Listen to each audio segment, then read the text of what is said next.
Okay, so let's discuss labor market.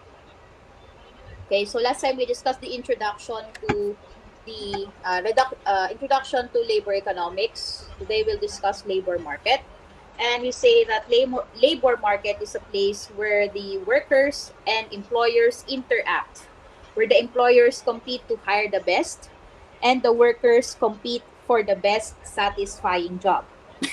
So don't be confused with the word place, because whenever we refer to labor market, as long as there is the interaction between the employers and employee, uh, there is already a labor market wherein there is the buying and selling of the workers, which is produced by the labor. Okay, so as long as there is the employer, the employee, the interaction, and the determination of the wages, or the wage to be paid by the employer to the employee, there is already labor market. And there are other definitions provided by some economists, for example, Bosworth et al., wherein they said that market or labor market is the place where supply and demand meet, working to determine the price and the quantity of work performed. So, class, when we say price here, we are referring to the price of labor or the payment for labor, which is the wages. And according to Dider, market as a means of communication through which sellers and buyers will inform each other about what they have, what they need, and the prices that they ask or propose before closing the transaction. So, market is the means of communication between the buyer of the labor and the supplier of labor. As what was mentioned last time, when we say buyer of labor or the demand for labor, we are referring to the firms or the corporations or the equity holders. So they act as a buyer of labor, but at the same time they act as the bidder. As they act as a bidder with regard to the payment of wages. At the same time, when it comes to the working conditions of their employees. On the other hand, we have the sellers or the supply of labor, which represents the individuals or the workforce or the laborers. Okay, so the individuals are the ones who own the human resource. At the same time, they are the ones who have the knowledge, the skills, and the experience to work for the employer. Okay, so they need to bargain, they need to interact for us to have this labor market. Okay? And always remember, class, that when we say labor market, the market is operating under the principle of competition. Okay? Wherein the workers compete for the best satisfying job, and the employers compete to hire the best worker. Okay? Because as the employer, you want to hire the most productive and the most efficient worker that is available in the market. And for you to be hired, you need to be the most productive and to be the most efficient worker available in the market. So we have, or the labor market is operating under the principle of competition. Okay? So we need to determine, or we need to distinguish work from the individual who owns the labor. Okay? So when we say work, it arises from the work processes, or it arises because we produce goods and services. On the other hand, when we say individual, these are the ones who possess the skills and the knowledge which will be used to produce goods and services. And to be specific, okay, when we say work, work is the consequence of applying workforce in the production, which is delivered by the worker and bought by the employer. Again, when we say work, it refers to the consequence of applying workforce in the production, which is delivered by the worker and bought by the employer. So let's look at the point of view or the different point of views in market in relation to work. Okay, so the first point of view is that work is like any other good or service through which people sell their labor in exchange for wages.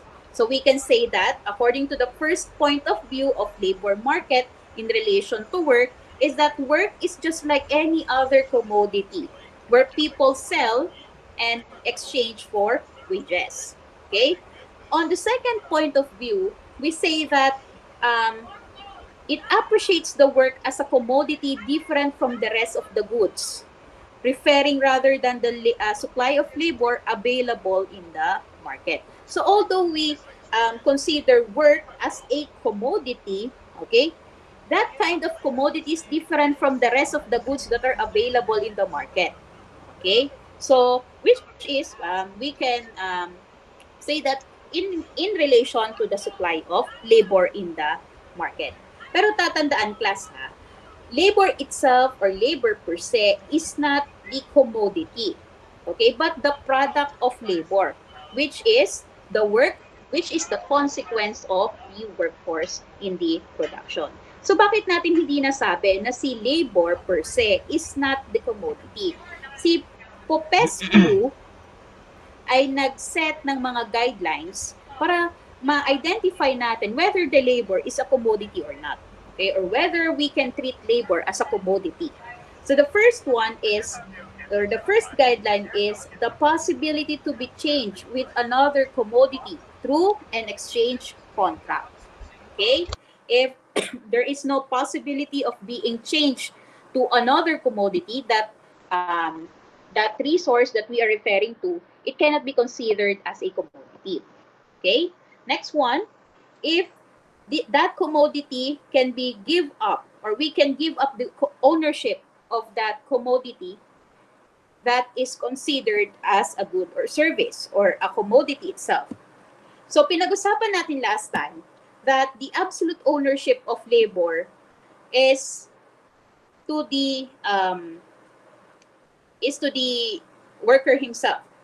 Kung magbibigay tayo ng service dun sa firm, firm only has the temporary ownership. So therefore, hindi pa rin natin gini-give up yung ownership ng labor dun sa firm. Okay, so therefore, hindi na to pasok kung pag-uusapan natin yung guidelines. And then, there is storing in time. So wala namang storing in time ang labor.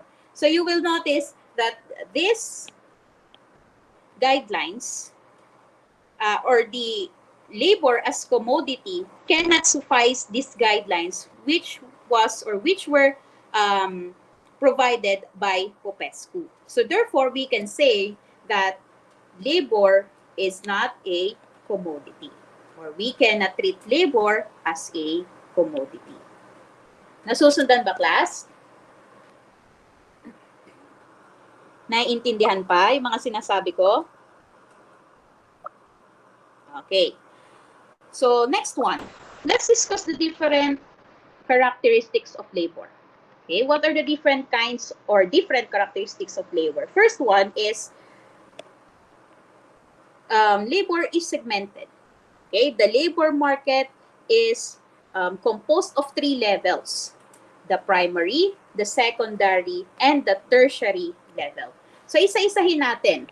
Ano ba yung characteristic ng bawat levels ng labor market? We have the primary again, the secondary, and the tertiary. Pag sinabi nating primary level, you can notice or you may notice that the workers in the primary level are considered to be benefited from a higher education and training. Okay? So may higher education and training daw ang mga workers na makikita natin sa primary level. And because of that, there is stable employment. At the same time, there is higher income. And you will notice in the primary level, ang mga firms na nag-ooperate dito is considered as large corporations. Okay?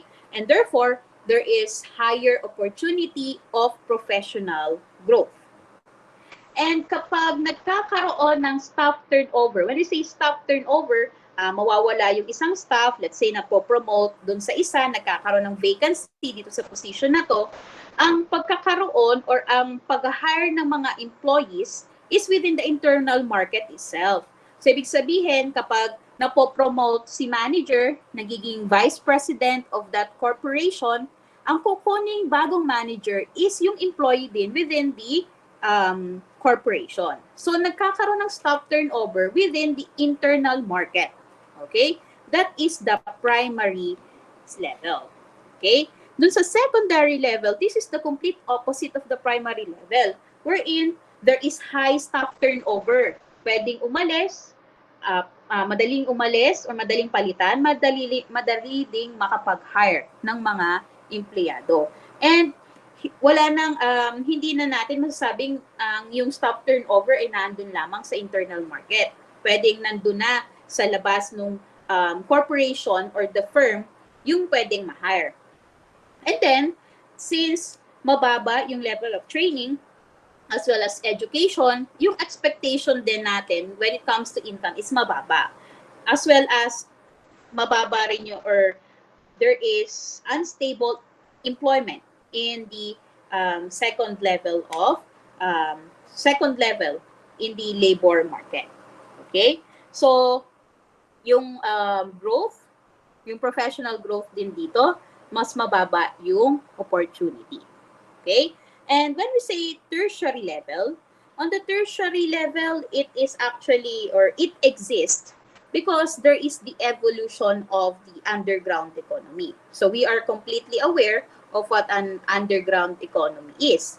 So, nagkakaroon ng tertiary level in the labor market because nagkakaroon din ng evolution of the underground economy. So we can say that the labor market is segmented because it is composed of the three levels, the primary, the secondary, and the tertiary level. Okay? Clear ba yun, class? Okay, next one. We have rigid and inflexible.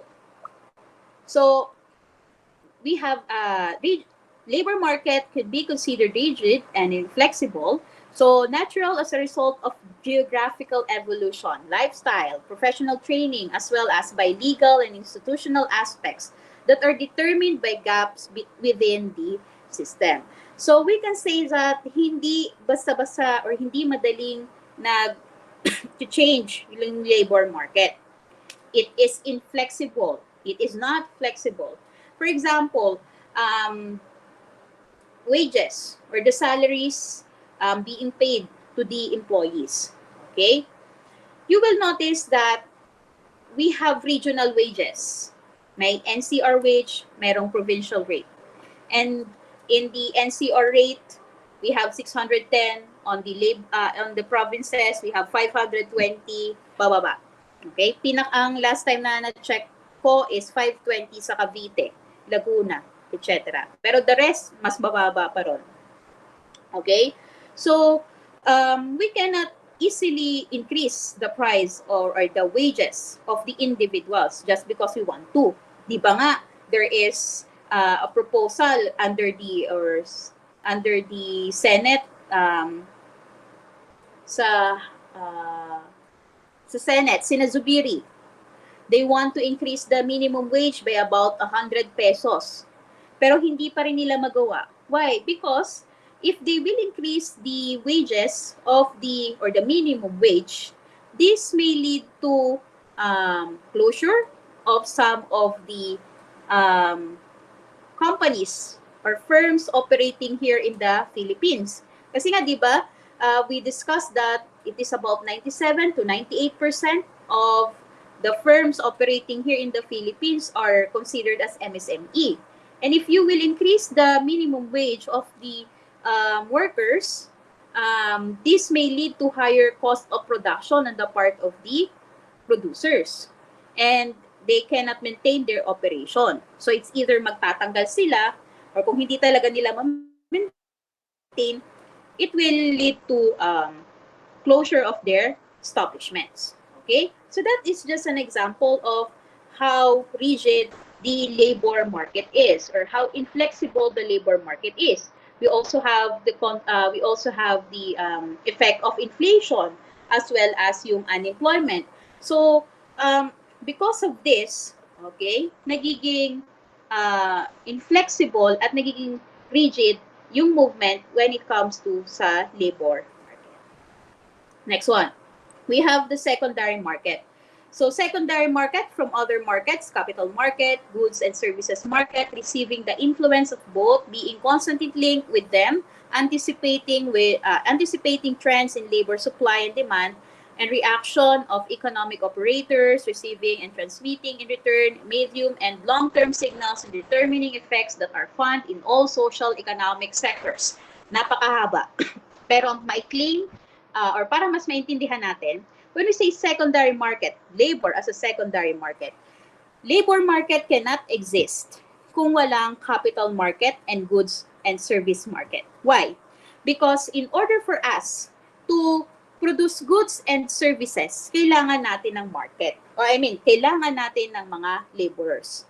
Kung hindi nabebenta yung mga produkto natin, our goods and service in the market, hindi tayo makakapag-hire ng mas maraming employees. Okay? So therefore, without the existence of the goods and service market, even the capital market, hindi rin mag-e-exist si labor market. So they are linked. Okay? Or the capital or the labor market is linked to the goods and service market as well as the capital market. Okay, next one. It is regulated. So, as you may notice, from our situation here in the Philippines, the labor market itself is regulated by the government. There is the protection on the working condition of our workers. There are also subsidies and as well as protection to the producers. Pero syempre, mas marami yung mga employees. Kasi nga, those who are less in life have more in law. Nakita ko doon sa isang meme. Ano yun? Those who have less in face value should have more in law. Okay? So, wala lang, naalala ko lang yung joke ng mga lawyers. Anyway, siguro hindi kayo matatawa.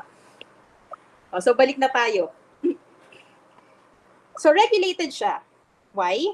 Because the government needs to enact laws to protect the working conditions of the individuals. So, for example, we have the labor code. We also have the memos and implementing rules and regulations provided by the DOLE, provided by TESDA, provided by the other quasi-legislative bodies, okay, para maprotektahan ang ating mga workers. So, we also have the trade unions. I've already mentioned the function or the primary function of trade unions. It is to levy or to negotiate sa ating mga firms or sa owners ng mga firms yung working condition ng kanilang mga empleyado. So for example, higher wage, okay? Or proportion to the profit na nakukuha ng company, okay? Pwede nating i-negotiate yon through our trade unions. Okay? So that is labor market which is regulated. Next one, contractual and participatory. So, this is quite contradicting dun sa concept natin kasi ng labor sa batas. Kung pag-uusapan natin ng labor market, in economics, we can say that there is contractual relationship between the employees and the employer. So the terms and conditions of employment is embedded on the contract between the labor and the or between the employer and the worker. Okay? But in the contemplation of our law, pag sinabi nating relationship between the employees and the employer, it is not governed by the contract, but instead it is governed by law. Okay? So I just need to emphasize that. Okay? Next one, labor market. Labor market is an administrative market. We can say that labor market is an administrative market because it is the one, or it is the market which is tasked to administer the economic resources in or economic resources available in the economy, most particularly labor. So the labor market is the one tasked to manage or to administer the available economic resource in the market, which is the labor. Okay, next one. It is multidimensional. So when we say multidimensional, we need to talk about the different scale in the labor market. For sila, we have geographic scale, we have economic scale, we have the educational scale, and the social scale. Okay, again, geographic, economic, educational, and social scale. In the geographic scale, it simply talks about the profiling of our employees. Okay, if the employees are part of the youth, if the employees are already part of the old working age. Okay, so that is an example of the geographic scale, the profiling of the available workforce in the market. Then we have the educational, or sabihin muna natin, economic. Let's have economic. So when we say economic scale, it talks about the distribution of the professionals within the area. So, dito ba sa area na to, mas maraming mga ekonomista kumpara sa mga accountants? Or dito sa area na to, mas marami yung mga construction worker kumpara sa mga economists? Okay? So, we need to determine the distribution of the professionals within a specific area. So, that is economic. Okay? Then we have the educational. Okay? So, sa educational, it refers to the trainings and education as well as the duration of the education of the worker. So, syempre, the longer you study, it is assumed that you have higher skills. You are equipped with the skills and the trainings needed for that position. And lastly, we have the social scale, which talks about the cost of social protection.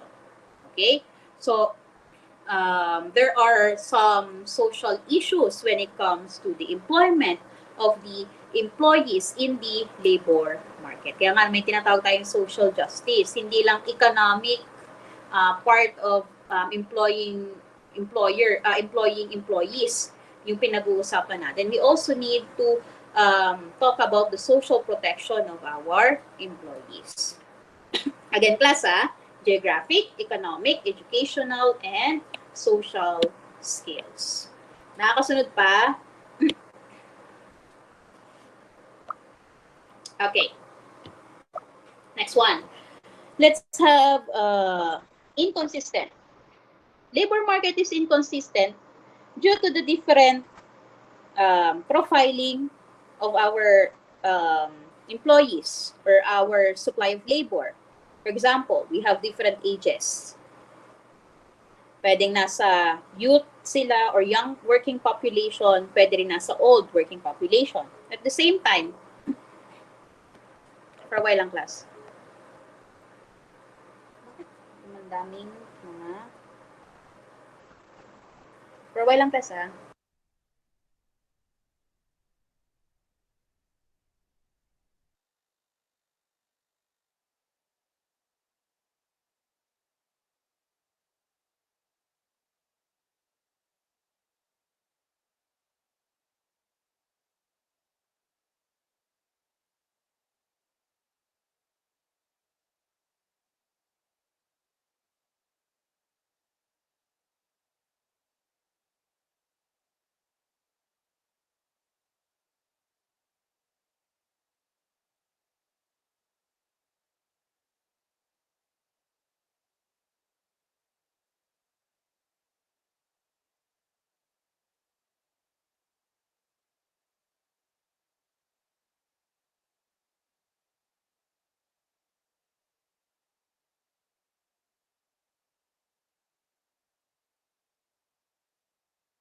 Okay, balik na ulit tayo. Ang daming kumukontak.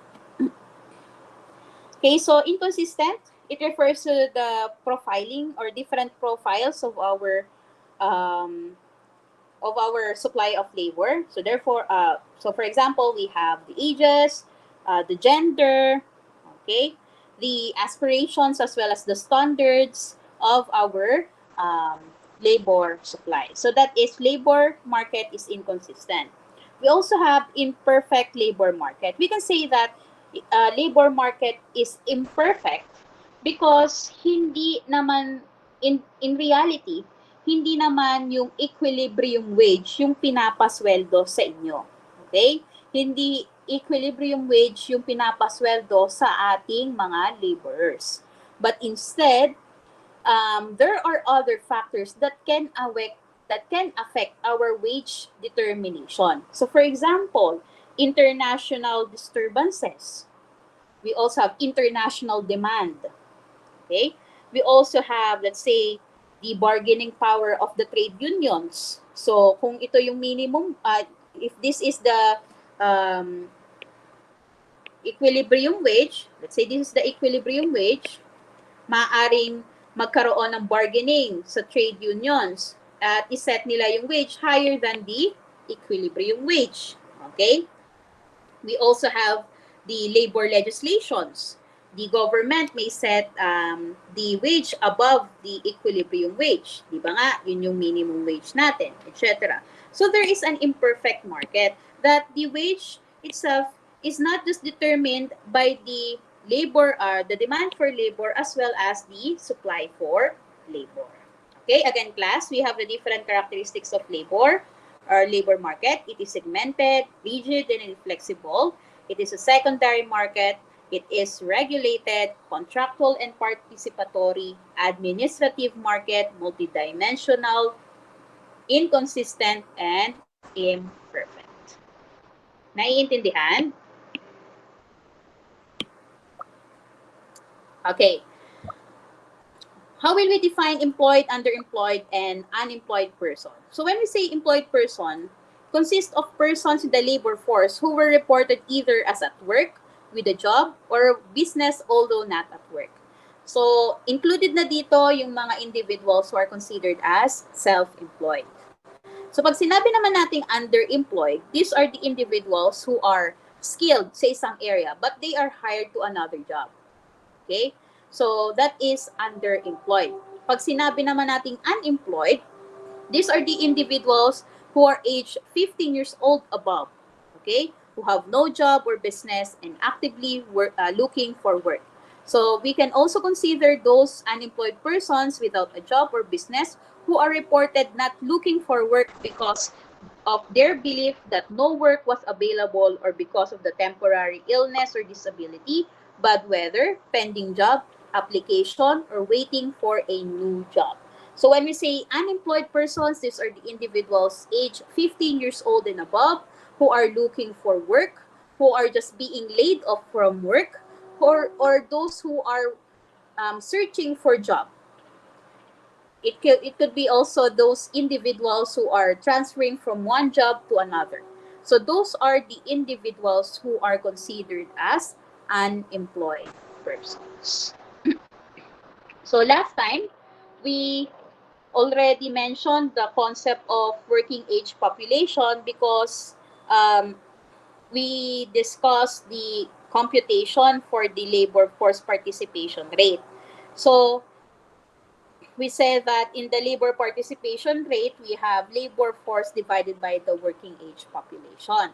But how will we get the working age population? So to get your working age population, you have to add the labor force or the active labor force and the inactive labor force. Pag sinabi nating active labor force, those are the individuals who are employed. Okay? And looking for work, ganon, or searching for job. Pag sinabi naman nating inactive labor force, those are individuals who are unemployed because they prefer not to be employed.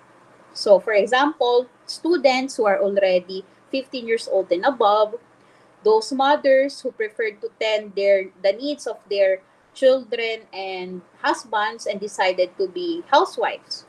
And those who are already, or those individuals who incur diseases, or those who are incapable of working because of their diseases or sickness. Okay? So those are inactive part of the labor force. So the working population, the working age population is the active labor force plus the inactive labor force. Next one, we have the unemployment rate, which can be computed by dividing your labor force to the unemployed person. And for the employment rate, you have the employed person over the labor force. Okay? So we already have this um, concepts. How about the term employer and employee?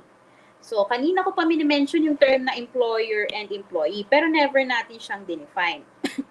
Pag sinabi nating employee or employer, these are the person, natural or juridical, domestic or foreign, who carries on in the Philippines any trade, business, industry, undertaking, or activity of any kind and uses the services of another person who is under his orders or regards the employment, except the government and any of its political subdivisions, branches, or instrumentalities, including corporations owned and controlled by the corporations or by the government. Okay, class.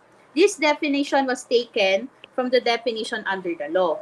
That's why hindi nila kino-consider ang government as employer. But class, on our discussion for our discussion in this subject, we will include government as the employer. Okay? And another thing that you need to remember, when you say employer, it refers to the natural person. Ibig sabihin yung buhay na tao. Okay? It also refers to the juridical person or these entities um, which are given personality just like a natural person pero hindi sila natural na tao. Sila ay mga korporasyon or partnerships na merong sariling right, merong sariling powers, may sariling properties, etc. Just like your corporation. Ang corporation that is considered as a juridical entity, okay, which have its own powers, its own rights, its own properties. Okay, so ibig sabihin separate yung personality ng mga CEO sa kanilang corporation. Okay? So yung mga corporations daw, pwede silang maging employer. Then we also have employees. Employee is any person who performs services for an employer in which either or both mental and physical efforts are used and who receives compensation for such services, where there is an employer-employee relationship. Okay? So the employee is the one who performs the services for the employer. And tatandaan, you are considered as an employee if there exists yung tinatawag nating employer-employee relationship. Okay. So, since pinag-uusapan na natin yung employer-employee relationship, this is the question. Will you consider jeepney drivers under boundary system as the employee of the operators? Again, can you consider jeepney drivers under boundary system as employees of the jeepney operators? Yes or no? And why? Anyone?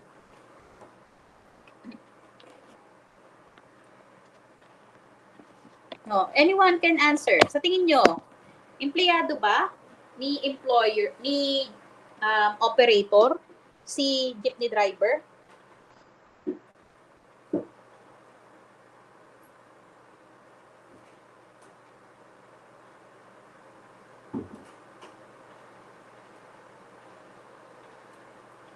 Class, parang kayo yung mga estudyante ko kaninang tinuturuan. Mga mukhang hindi interesado.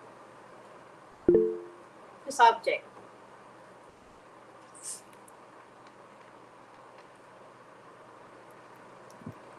Ano sagot?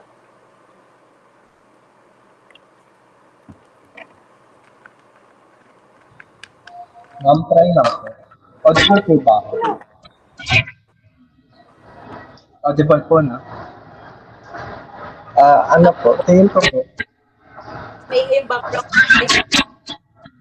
Ay,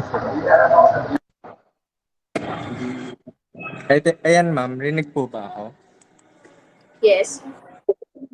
Ano po, tingin ko po, yes po, parang employer po siya. Kasi po, ang jeepney drivers, parang nagre-rent lang po sila ng jeep nila.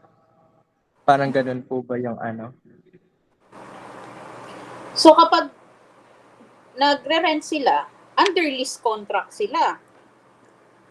Hindi siya employer-employee relationship. Di ba kapag empleyado kayo, para kayo yung mga taong pumapasok sa klase, sa office, and then gagawa kayo ng trabaho, or papasok kayo sa mga factories, gagawa kayo ng trabaho.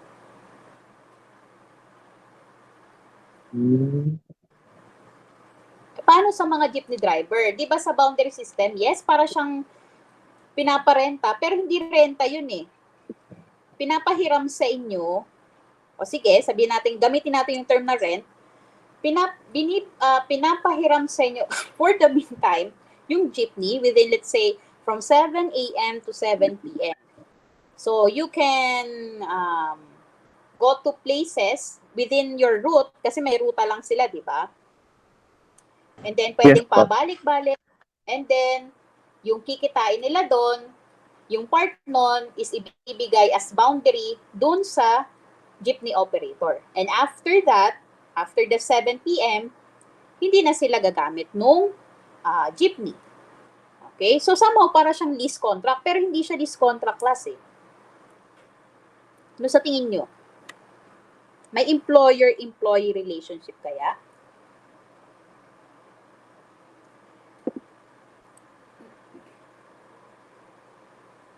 Ma'am? Oh, yes. Ma'am, try lang po. Feel ko, Okay lang. ma'am, Hindi nyo meron po. sabi ng try lang po kasi okay lang yan kahit sabihin nyo walang tama o mali. Kasi hindi ko pa na sinasabi yung tamang sagot eh. Gusto ko Ma'am, lang feel ko malaman. meron. Apo. Meron. O Meron sige. po silang employer-employee relationship po. Kasi, yun nga po, regardless po kung nagre-rent yung driver sa operator po or like siya, nagbabayad po siya ng boundary. Parang may say pa rin po si operator kung i-allow niyang ipa-rent yung jeep niya. I mean, like, may control pa rin po si operator over kay driver. So, like, parang, in a way po, employee pa rin po na sumusunod si driver kay operator. I don't know if it does make sense lang, pero ganun po. Parang Okay. ganun po. O sige. O somehow, tama na yung sagot mo. Nandun na. Tama na. Okay? Bakit?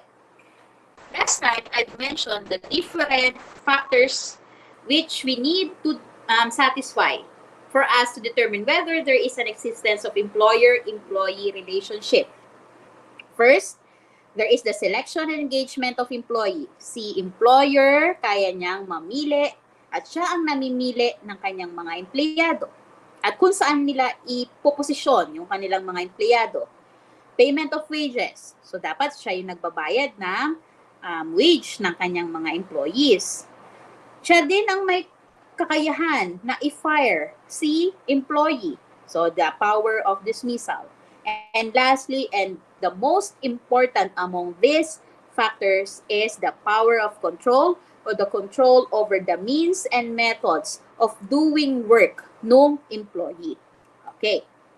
There is this case which was decided by the Supreme Court wherein tinatanong, ang mga jeepney drivers ba under the boundary system ay empleyado ng mga operator? The Supreme Court said that yes, they are employees of the operators of jeepneys. Why? Meron pa rin selection and engagement of employee kasi ikaw pa rin naman na magdi-determine sino ang magdadala ng inyong mga um, jeepneys para pampasada. Payment of wages, yes, somehow kasi yung kikitain nila sa kanila naman yon. Bibigyan lang kayo ng a portion, ng portion ng kinita nila. Power of dismissal, you have the decision whether ipapagamit mo yung iyong jeepney or not. Okay? And the most important is power of control. Ang mga operators, may control sila over the means and method of doing work ng mga jeepneys. Why? Alam nila yung ruta. Sila pa nga actually yung re-rehistro nitong rutang to. So alam nila na yung jeep nila is tatakbo lang mula Santa Mesa papuntang Quiapo. Okay? Let's say that is the example. The same time, yung oras kung saan hanggang kailan lang sila pwedeng gumamit nung jeepney. So let's say from 7 a.m. to 7 p.m. Okay?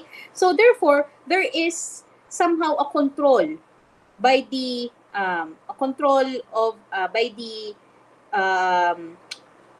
the jeepney operator over the means and methods of the jeepney drivers in doing their work. So therefore, the Supreme Court said that yes, there is employer-employee relationship between the jeepney drivers who are operating under the boundary system and those who are the jeepney operators. So same with the bus operators. Kasi may isa ding issue dyan tungkol sa mga bus company against their employees, yung mga bus driver at yung mga konduktor.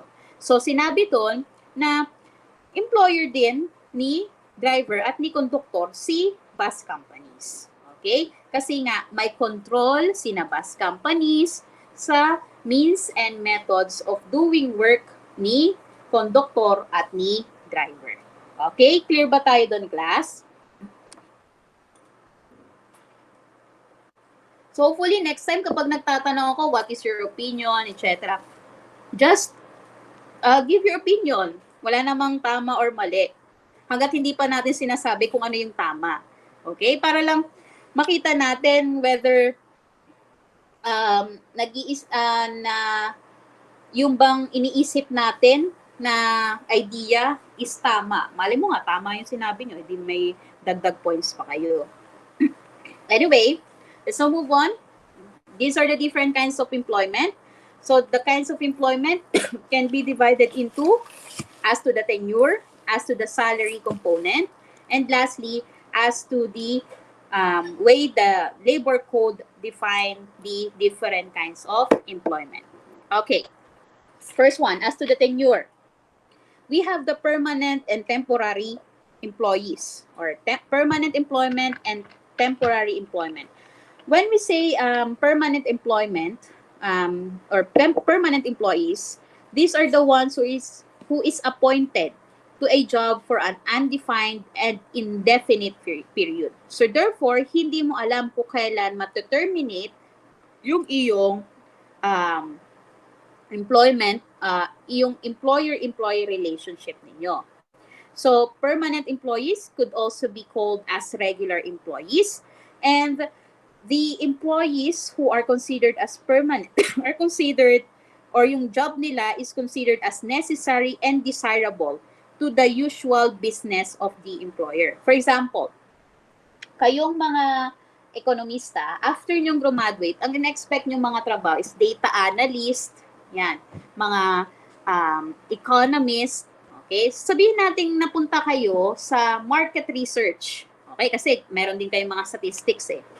So market research kayo napunta, and itong company na to is, alam ko Ipsos is market research eh. O, na-hire kayo sa Ipsos, market research. So nagra-run kayo ng data sa SPSS. Okay. So yung ginagawa nyo ba sa Ipsos, is that considered as necessary and desirable sa nature ng company or dun sa function ng company, primary function ng company? Yes or no? Yes po. Okay, yes. Kasi without your expertise, hindi nila malalaman or hindi nila mararan at hindi nila malalaman kung ano yung mga possible na product na sa tingin nila magiging profitable in the future, etc. So yung work nyo is considered as necessary and desirable to the usual business of the employer. So after 6 months, pwede na kayong ma-regular if the company sees that you are fit or qualified for the job.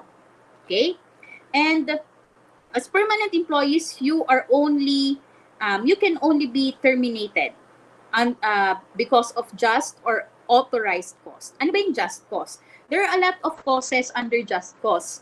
Didiscuss natin yan sa mga susunod na araw para may idea kayo kung paano kayo tatanggalin or kung kailan kayo matatanggal at para maiwasan nyo. Okay? Sa pag sinabi nating just cause, example niyan yung insubordination. Ano ba yung insubordination? May isang task na pinapagawa sa inyo si employer. And yung task naman na yun is reasonable at the same time that is lawful. Pero hindi nyo sinunod. Ayaw nyong sundin. Okay? So, pwede kayong tanggalin due to insubordination. Okay? And that is considered as just cause. And ang pagtanggal sa inyo is considered as valid. Okay? Paano naman yung authorized cause? Sa authorized cause class, these are the causes which are beyond the control of the employer. For example, nagkaroon kayo ng sakit. O yun dati, ito yung madalas dating example. TB. Gumo pa naman ako. Okay, TB. Dati kasi,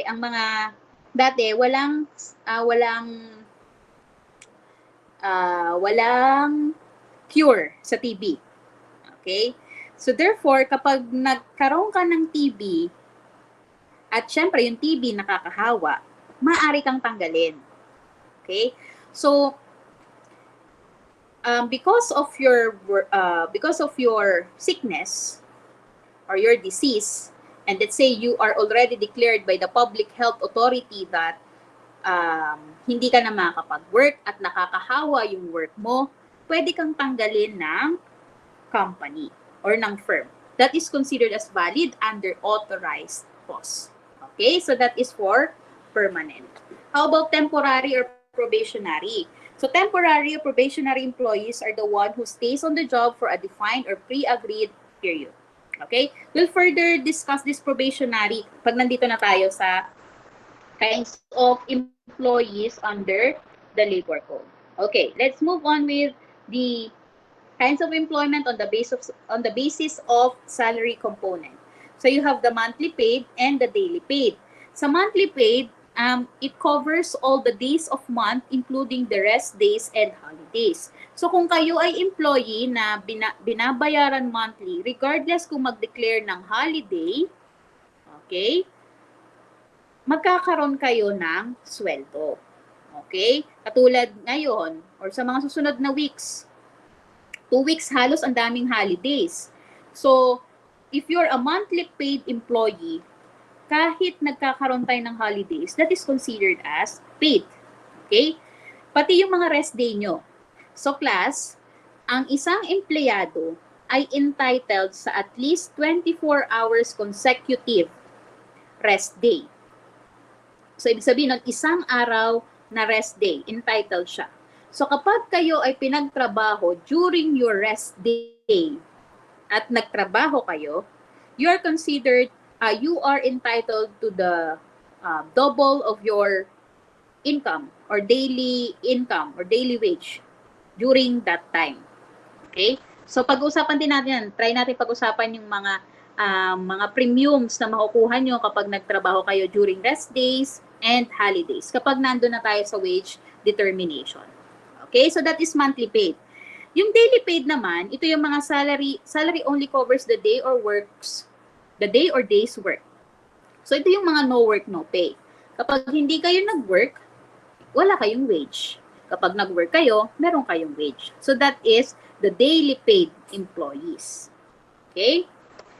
Let's have the the different kinds of employees or employment under the labor code. So you have the regular, the project, the seasonal, casual, probationary, and fixed term. Okay. So sa regular employees, those who are hired for activities which are necessary or desirable in the business or the usual business of the employer. So I've already mentioned that kapag ang inyong trabaho is necessary or desirable dun sa usual business of the employees, you are considered or you may be considered as the regular employee. Actually, yung concept ng regular employees, may dalawa yan. Pwedeng sabihin natin that as to the nature of work, you are a regular employee because yung tinatrabaho mo is necessary or desirable dun sa business ni employee. At pwede rin sabihin na ikaw ay regular employee na kapag naka 1 year ka na, at least naka 1 year ka na sa kumpanyang yon or sa firm na yon at hinayaan kang magtrabaho ni firm after that 1 year, you are already considered as regular. Okay? So, that is for the regular employment. How about the project employment? Okay? Employment for a specific project or undertaking where the completion or termination of which is determined at the time at his engagement. So, in this case, class naman, if there is a project, okay, and you are employed for that specific project, kapag natapos na yan, considered as terminated na din yung employer-employee relationship. So, ibig sabihin, hindi na kayo empleyado ni employer. Okay? So, we also have the seasonal employment. Employment where the job, work, or service is to be performed in seasonal in nature and the employment is for the duration of the season. O, di ba? Meron tayong mga harvesting season when it comes to yung sa mga farming. Kapag nagtatanim kayo ng palay, syempre, kung hindi nyo kayang kayo lang ang magtanim ng palay, mag-hire kayo ng mga magtatalok. Okay? Yung magtatalok ng palay. So mag-hire kayo ng mga farmers.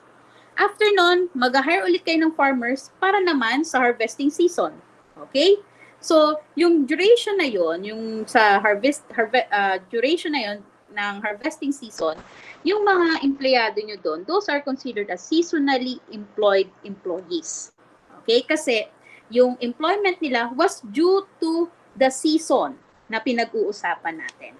Okay? Kapag natapos na yung season na yon, terminated na yung kanilang yung kanilang employment. Okay? So ito, madalas na tinatanong sa akin, especially yung estudyante ko. Yung may estudyante kasi ako naglo-law school. Tinatanong niya, madalas daw kasi siyang nalilito between project and seasonal employee. Okay? Sa tatandaan class, pag sinabi natin project employees, kailangan may existence ng project. Merong isang proyekto na kailangan yung gawin at kapag natapos na yun, automatic wala na. Okay? So parang may mga may mga kakilala ko na econ students na ganun yung ginagawa. Sa halip na ma-employ sila sa isang specific firm, nagpi-freelance sila. So kumukuha sila ng mga specific project. And after matapos yung specific project na yon, tapos na yung kanilang employer-employee relationship. Doon naman sa seasonal, tatandaan nyo lagi yung season. Okay? Harvesting season, sabihin natin summer season, kasi pag summer season, maraming mga nagbubukas or in demand yung mga beach. Okay? So therefore, mag-hire sila ng mga lifeguards, ganyan, etc. So doon, nag-start yung employment nila because of that season. Okay? So tatandaan yon. We also have casual. Yung casual dyan, class, ang definition niya lang is yung kabaligtaran ng regular. Kasi pag casual employee ka, maaring yung nature ng work na ginagawa mo is not necessary or desirable to the usual business or trade of the employer. So for example, nandun kayo sa Ipsos. Siyempre, pag nagugutom kayo, sabihin natin may kantin doon na pagmamay-ari din ng Ipsos. Okay?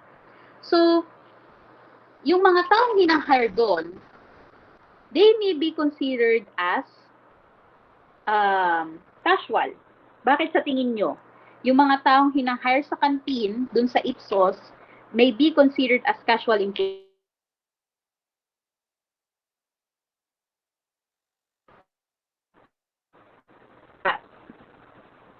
What do you think is the reason?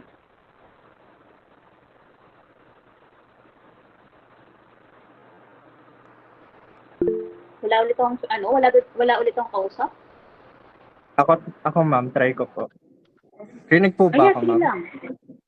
Ano Yeah. po, tingin ko po dahil hindi po kasama yung trabaho nila sa usual daily activities ng companies nila. Parang ganun po ba? Parang hindi siya yung yung purpose, parang ganun po.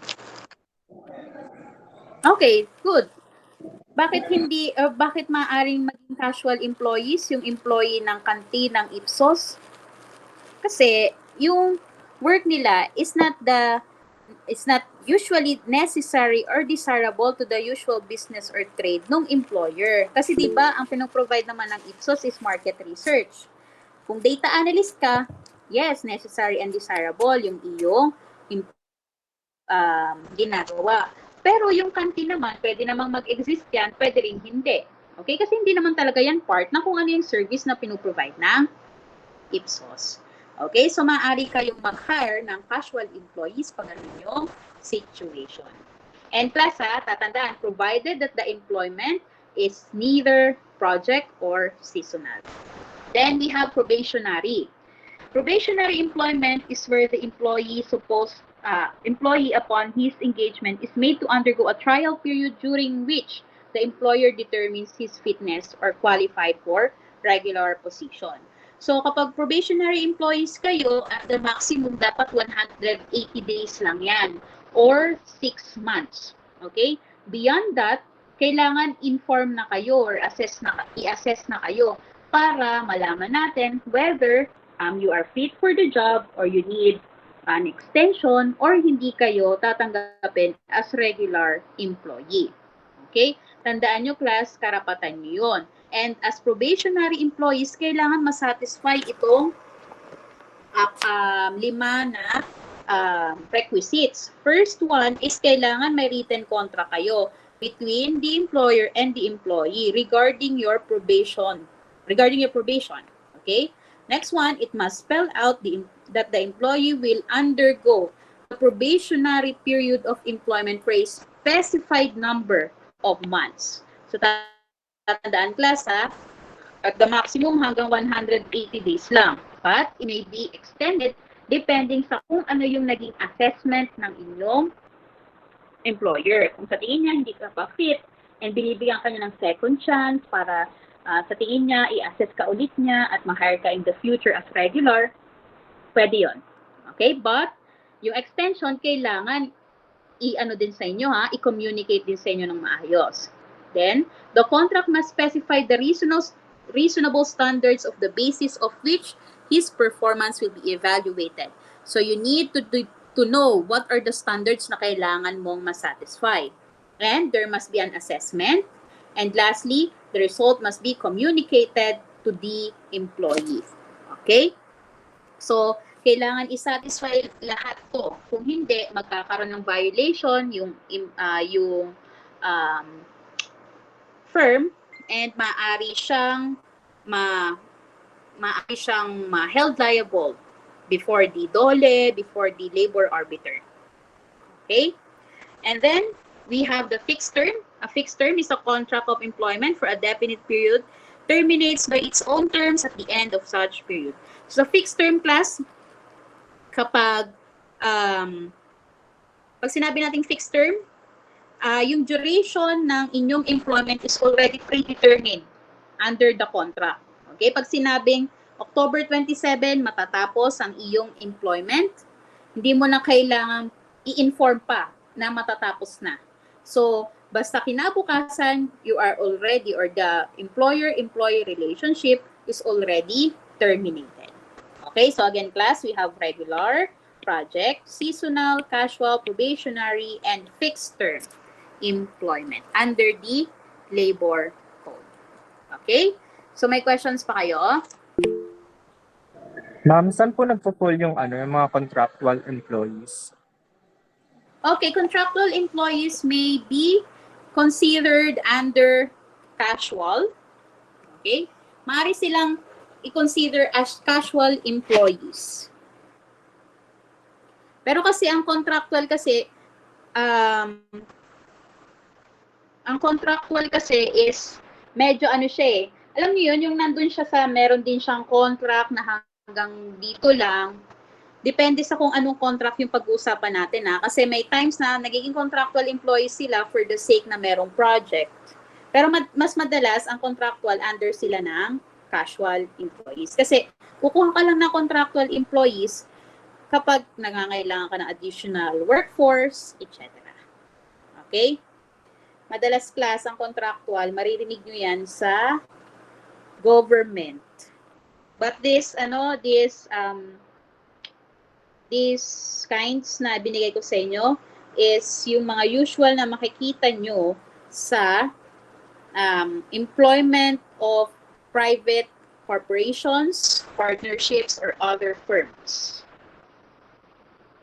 Okay? Thank you po, ma'am. Meron pa kayong questions?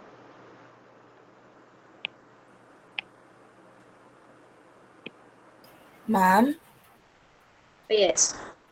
question lang po, yung dun po sa probationary, mga hanggang Hmm. paano pa po katagal yung pwedeng i-extend? If ever na sa tingin po nung employer is hindi pa po equipped yung person The for usual, okay, the usual is about a month. A month. Naalala ko nga yung estudyante kong isa nag-chat siya regarding do sa kanyang employment. Graduate na siya. Kasi nga, probationary daw siya do sa bago niyang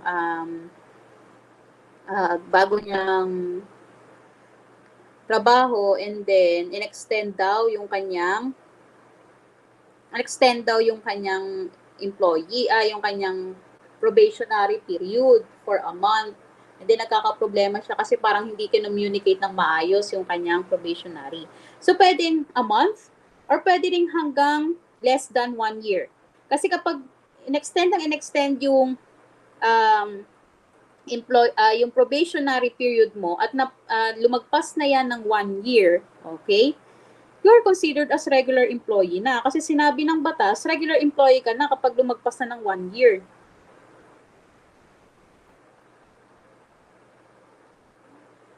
Okay? But as a rule class ang probationary ay hanggang 6 months lang. Yung pag-extend um, ng inyong probationary period, kailangan reasonable yan. Kasi pag di reasonable yan, magiging liable sila. Okay? Thank you po, ma'am. May questions pa? Mga ano na ba kayo? Nag-work na kayo?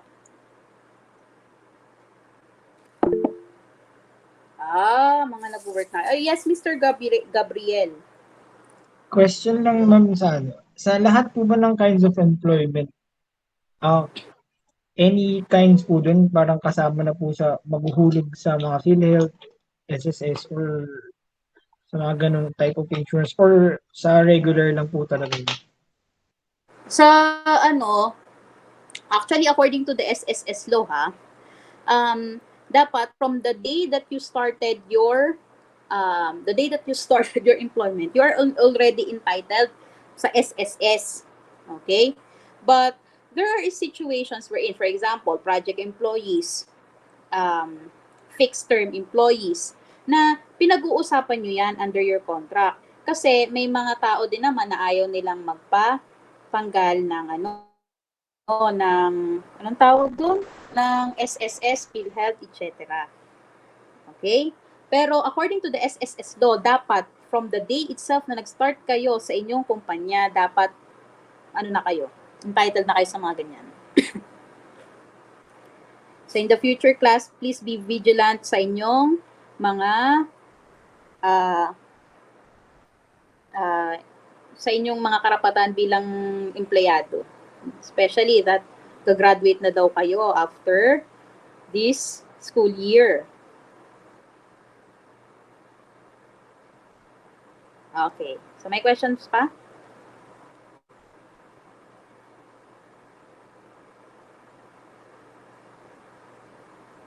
Okay. So kung wala na tayong questions, I'll see you on the week after next. So syempre hindi na tayo mag-meet during your holidays. Okay? Yung iba dito, siguro magbabakasyon grande, yung iba magtatrabaho. So, while hindi tayo nag-meet, may isa-send ako sa inyo.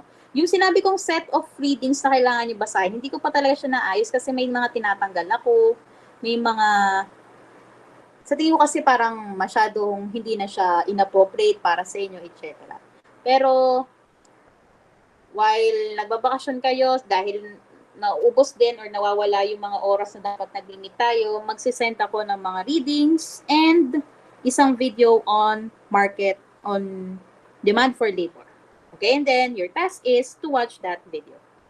So, I'll see you on the week after next class. Goodbye. Thank you, ma'am. Thank you po. Thank you, Thank ma'am. you, Thank you po, ma'am. ma'am.